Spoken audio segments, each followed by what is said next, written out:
Hello, everybody. Welcome to bonus episode number 162 of the Culips English podcast. How is it going? I hope you're doing well. Thank you for clicking play and joining me for this English study session today. My name is Andrew, and what I do here in our bonus episode series is I tell you some stories from my everyday life. I'm a Canadian, but I live abroad in Seoul, South Korea, and I hope that by listening to my stories, you will be able to build your English fluency, to grow your vocabulary, and to become a clearer and better communicator. If those are some of your goals with your English, then you're in the right place, and I think you will enjoy this story.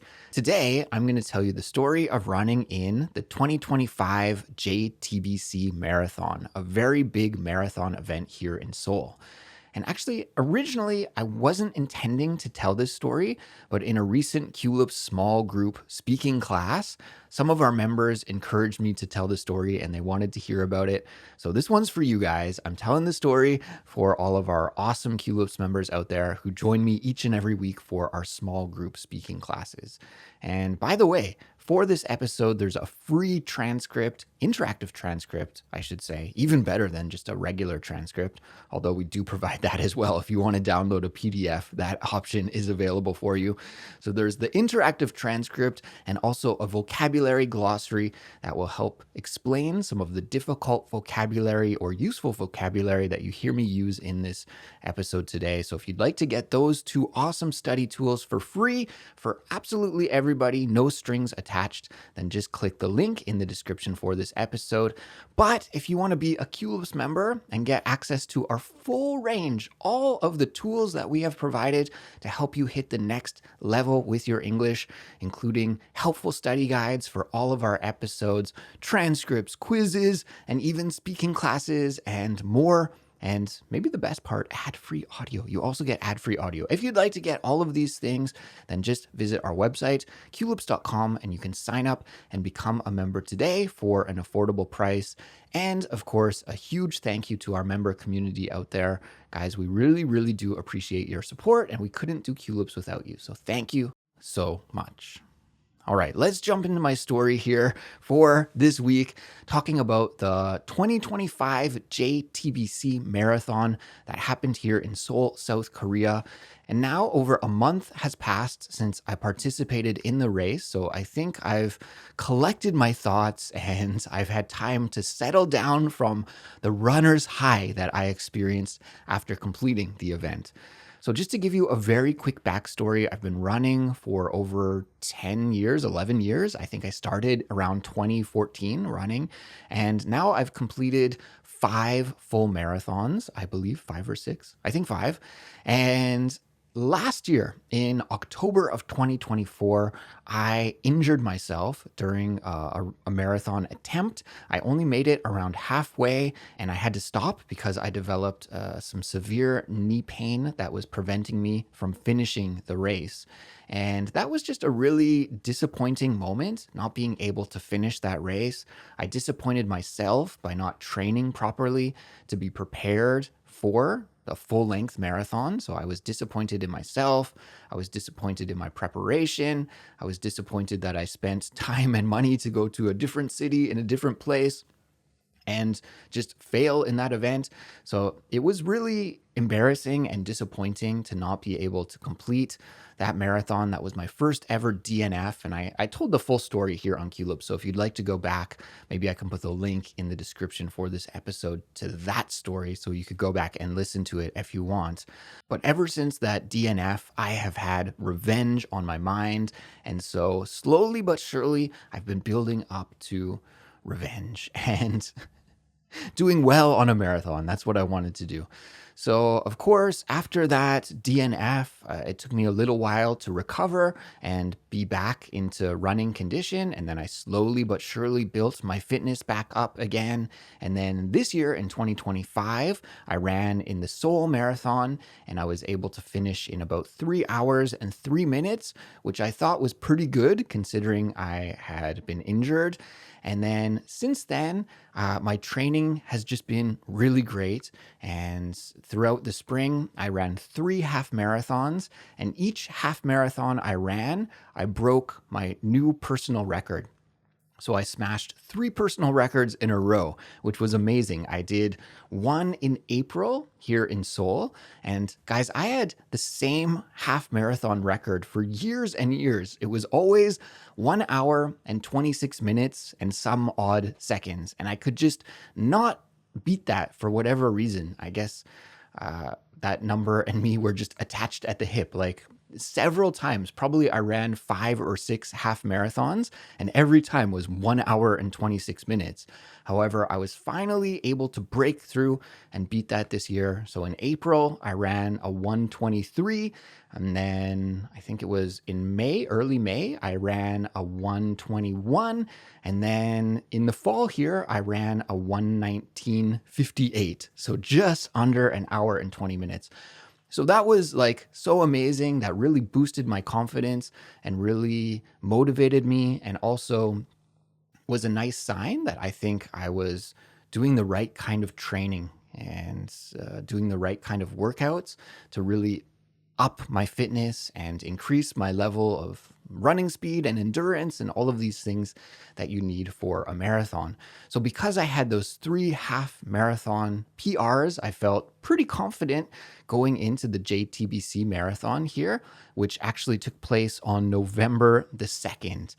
That's actually pretty late in the fall, but that was great news because the weather was really, really warm here this summer and into the fall as well. So I think if it were any earlier in the fall, it would have been too hot. When you run a marathon, ideally, you would like the temperature to be, I don't know, like 5 to 7 degrees Celsius. That would be the sweet spot. So having it a little bit later in the fall actually turned out to be amazing. And I'll get to that in a little while. But yeah, because of those PRs, I felt like I was in great shape. I felt like my training was going really well. I unfortunately, just with my busy schedule and life and all of these things, I don't have too much time to dedicate to actually running compared to somebody who's like all in. When you look at people who are really, really fast and really great runners, usually they're running like close to 150 kilometers a week or more. And those are the people who really inspire me. And I wish I could do that. I wish I had the time in my life to really do that kind of all in effort and dedicate like 12 to 15 to 20 hours of running per week. But unfortunately, I just can't do that at this stage in my life. And so I was training about 7 to 8 to 9 hours a week. Maybe on a good week, I could find 9 hours a week, run for like maybe 45 minutes to an hour each day. And then on the weekend, maybe on a Saturday or Sunday, I could go for a longer run of like 2 hours or 2.5 hours or something like that. So my training, I think, was pretty effective for the amount of time that I was able to invest into it. And I did some workouts before the marathon that really kind of signaled to me that I was in a good place and that maybe I would be able to take revenge and break a new PR in the marathon and just wash away all of those negative memories, that trauma that I had from Gyeongju Marathon in 2024. So the week of the marathon, I got my race package in the mail from JTBC. And just to set the scene for you guys, JTBC is probably one of the biggest races in the country. I would say it's one of the more prestigious races in the country. And I don't know the number, but I think it was around 40,000, maybe 35 to 40,000 runners participated. And there were 2 different lengths. There was the full marathon length and the 10-kilometer length. And I did the full marathon 42-kilometer length. So yeah, I don't know. I think probably it was around 30,000, 25, 30,000 full course runners. And then the remaining were the 10K. I think the 10K was a little bit smaller. So it's a big event, right? This is like a big race here in Seoul. And the week of the race, I got my race package in the mail. It was actually very cool, very beautiful. There were lots of goodies in there, some snacks, some energy gels. They gave me a racing singlet. A singlet is like one of those sports uniforms that doesn't have any sleeves, like a sleeveless running shirt. So I got a singlet in there as well. And yeah, just lots of goodies. And I also got my racing bib. And this is where I started to panic because I saw on my race bib that I was in Group D. Group D. And when you do the marathon, there are these different starting groups because if you just let thousands and thousands of runners go at the exact same time, all start at the same time, it's going to be chaos, right? You're going to have like people running into each other and bottlenecks and all of these different issues.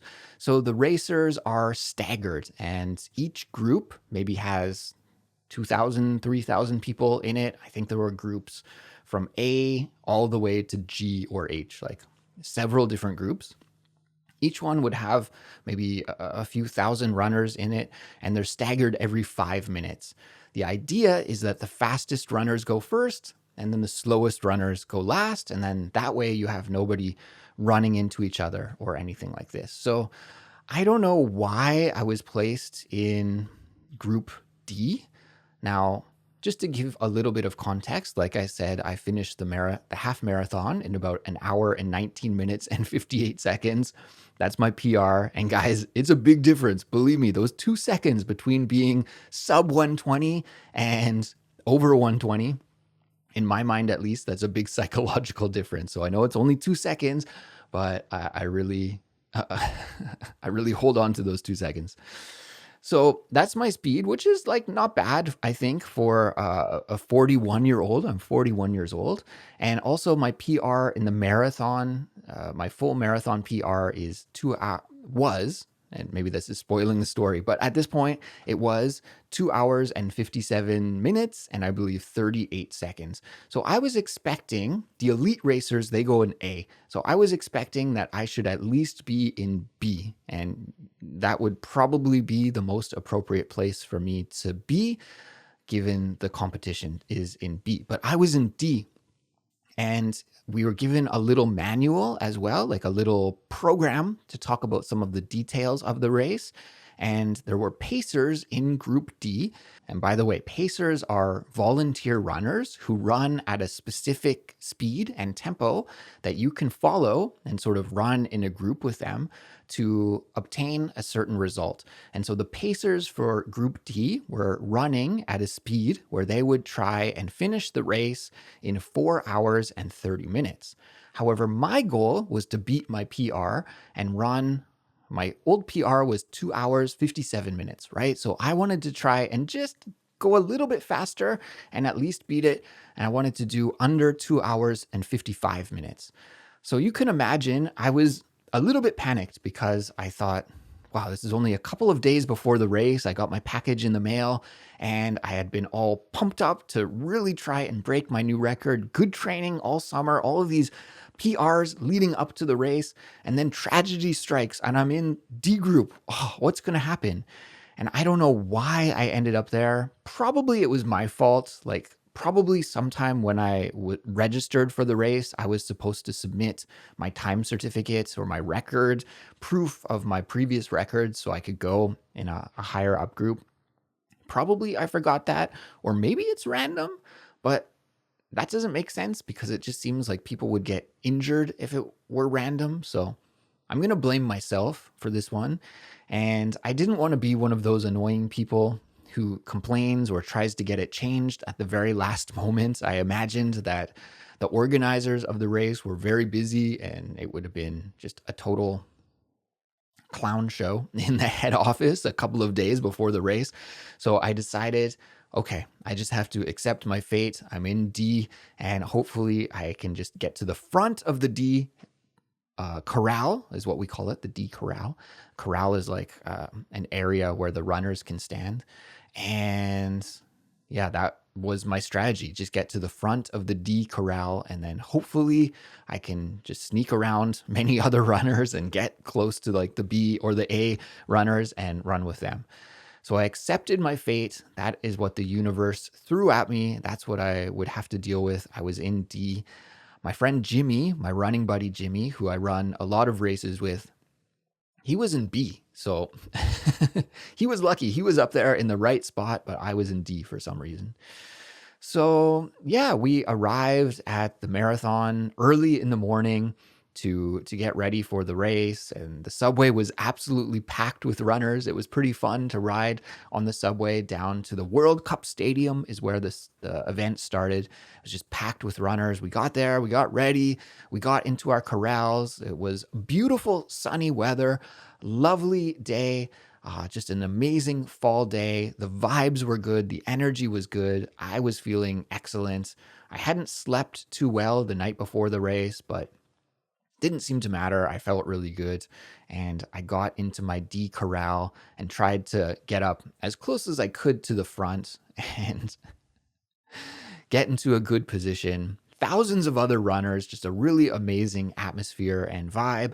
And before you knew it, the starting gun went off and the race was on. And so, yeah, just like what I expected would happen actually did happen. And there were so many thousands of runners everywhere that at the first little part of the race, I was pretty stressed out about how to get free of all of the people around me. In a way, it's kind of fun because I was running at a much faster pace, much faster goal pace than the other runners in the D group. So I'm kind of just like passing everybody, right? It's really good for your ego. You're just like passing people, blowing by. However, I did feel that my pace was a little bit slower than I would have wanted to go just because of that fact. And there were certain areas where the street would narrow or bottleneck, and it was just impossible to pass people. Like there would be too many runners on like a single lane stretch of the race. And we did have some areas where it was like a highway overpass or underpass where it was quite narrow, or we crossed a bridge where it was quite narrow and I just couldn't pass anybody in those moments and I had to slow down. However, in retrospect, I think maybe that is a good thing because I have the tendency to go out a little bit too hot and I get so into it and so excited. And to be honest, the first little piece of a marathon, maybe like the first half, maybe as much as the first half, they feel pretty easy just because you're like riding the adrenaline and the energy. There's people cheering for you. The other runners are there and you're all in it together. So even though you're doing this kind of difficult thing, it doesn't feel so hard. And now that catches up to you and it's like running into a brick wall around the 30-kilometer mark. That's when the real race starts because all of those good vibes start to wear off and then it actually feels very difficult. But for the first half of the race, it's not so bad. And I think because of that, sometimes I tend to go out too fast for the first half of the race. But because I was in that D group and because there were some spots where I had to slow down just because of the human traffic jam, then yeah, that just like naturally slowed me down a little bit. So maybe in the end, that was a good thing.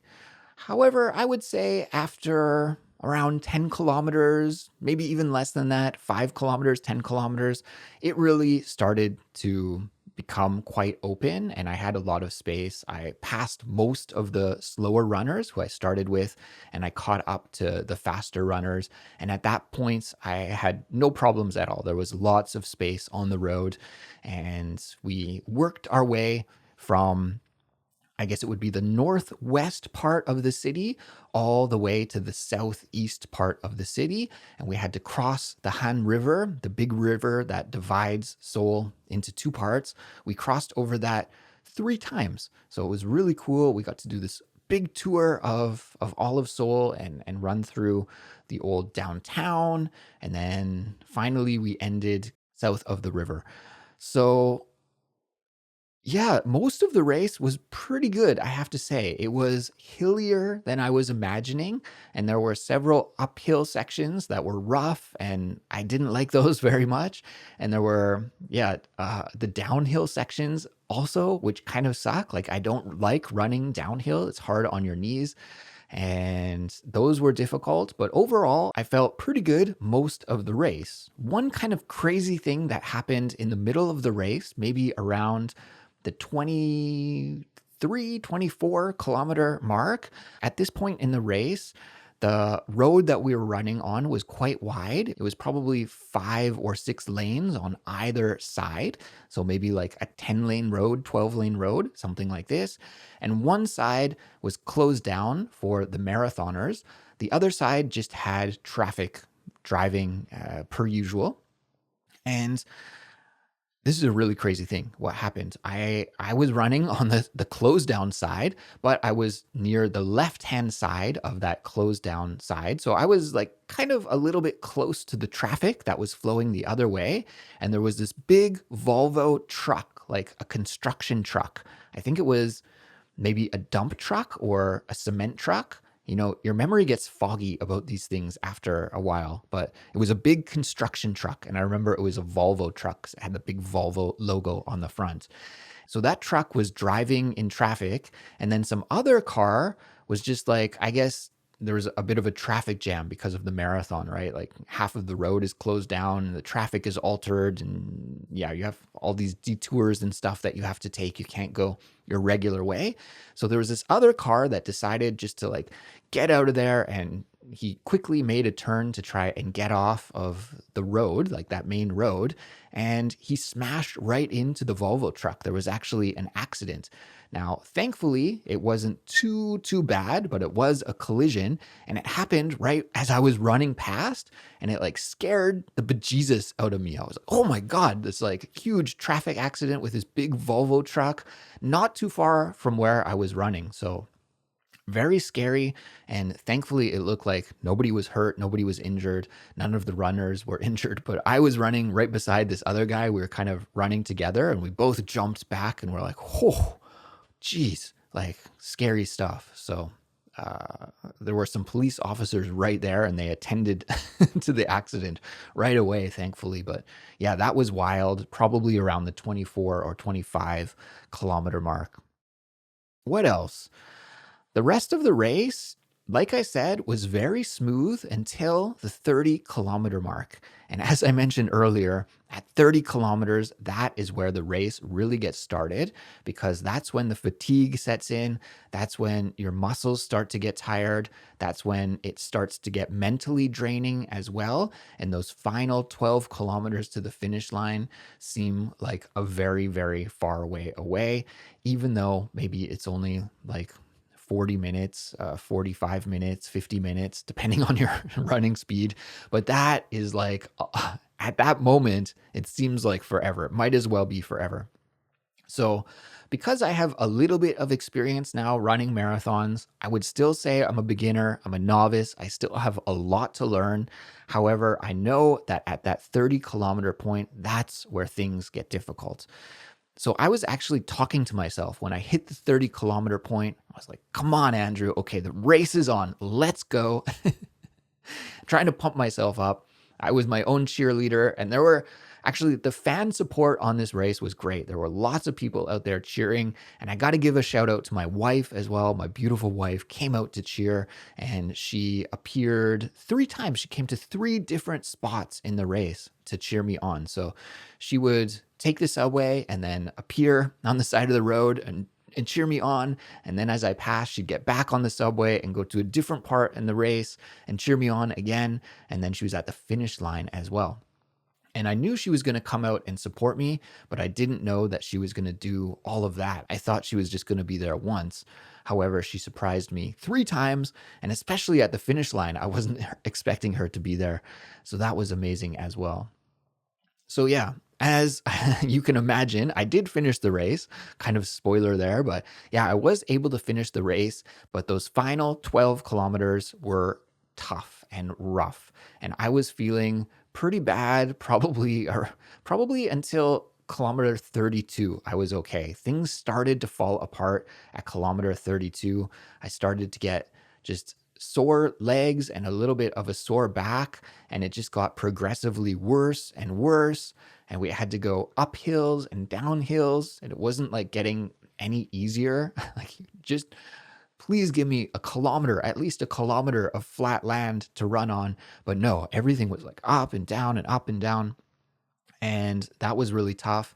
And by the end, my legs, I called them lightning legs because I was not cramping. I don't want to say I wasn't cramping. I was getting cramps, but they were these little micro cramps that would appear for like a second and then they would be released. And I called them lightning legs because it felt like almost I was getting electrocuted. Like I was sitting in an electric chair and somebody was turning on the electricity and my whole legs would be like, ah, for a second, but then they would clear up. So thankfully, they weren't seizing up to the point where I had to stop running, but I was just so stressed out. Like every step that I take, is this gonna be the step that I take that ends my race? Is this gonna be the step that I take that ends my race? Because I was just pushing the limits of what I could handle, and my legs were just cramping and then releasing and releasing. And it was just so rough and so stressful because I was just so worried that they would seize up and I would have to stop. But thankfully, that never happened. I was able to finish the race. Another thing that was super stressful was my watch, my Garmin running watch, which I've had for years and years. And I swear by this watch. I think it's a great product and I really do love Garmin. I'm going to give them a shout out because, yeah, their watches are excellent.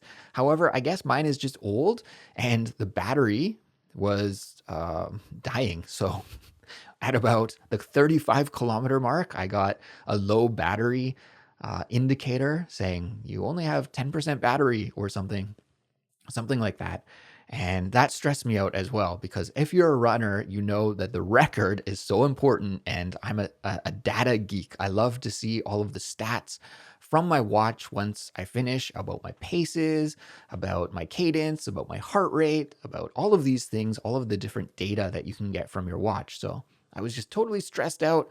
Like, oh no, my watch is going to die. Oh no, my legs are going to explode. However, I just kept moving throughout all of this. And finally, after what seemed like forever, I saw the finish line 500 meters away and I just gave it my all. And I was able to finish the race in 2 hours, 49 minutes, and again, 58 seconds. 2 hours, 49 minutes, 58 seconds. So this year, that 58, that's the number that followed me around. But just like that half marathon record that I set, that was like 2 seconds under 1 hour and 20 minutes, I was 2 seconds under 2 hours and 50 minutes. And that difference between seeing the 5, like 2 hours, 50 minutes, and 2 hours, 49 minutes with the 4, that's priceless. That means the world to me. So I was able to finish the race, smashed my record. Okay, I was going for 2 hours and 55 minutes, but I got 2 hours and 49 minutes. So I smashed my PR, which was 2:57 before, now down to 2:49. Smashed the goal that I wanted to do and just had an amazing race. Once I crossed the finish line, I was finally able to get some relief in my legs. And yeah, I wasn't expecting my wife to be there, but she shouted at me and I saw my wife there and I was so excited to see her. And I was like, yeah, finished. Sweet relief.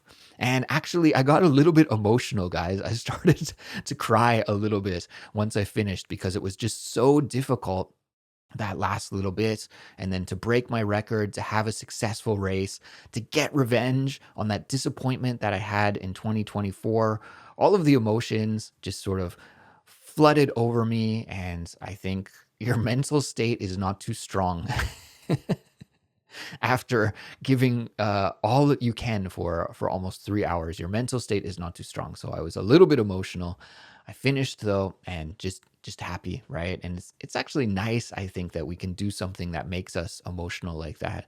I love it when I can get moved to extreme emotions. I think, yeah, it's a good thing. It's a good thing. So I enjoyed that moment.